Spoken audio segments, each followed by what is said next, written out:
First బాగా కడిగేసి పెట్టుకున్న గ్రేప్స్ ఈ సాల్ట్ వాటర్లో కడుక్కొని పెట్టుకోవాలన్నమాట. ఈ గ్రేప్స్ వేసేసుకోవాలి. శుభ్రంగా కడిగేసుకొని 2-3 సార్లు సాల్ట్ వాటర్తో, ఒకసారి మంచి వాటర్తో కడిగేసుకొని పక్కన పెట్టుకున్నాను. ఆ గ్రేప్స్ వేసేసుకున్నాను. ఇది ఆర్గానిక్ బెల్లం అనమాట. మేము షిరిడి వెళ్ళాం కదా, అక్కడి నుంచి తెచ్చుకున్నాం. ఇది షుగర్ బదులు బెల్లం వేస్తున్నాను. వేసిన తర్వాత కొన్ని ఐస్ క్యూబ్స్, కొంచెం వాటర్, సరిపడినంత వాటర్ వేసేసుకొని చక్కగా మిక్సీ పట్టేసుకున్న తర్వాత ఇలాగా ఒక గిన్నెలో వడపోసేసుకుంటే సరిపోతుంది అన్నమాట. ఇది చక్కగా వడపోసుకున్నాక మనం గ్లాస్లోకి సర్వ్ చేసుకోవడం.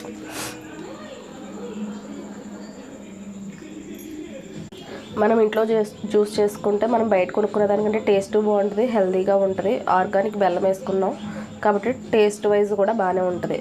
ఇదే ఒక్కళ్ళు కొనుక్కొని తెచ్చుకునే జ్యూస్ కంటే ఇంట్లో అందరూ తాగొచ్చు అన్నమాట.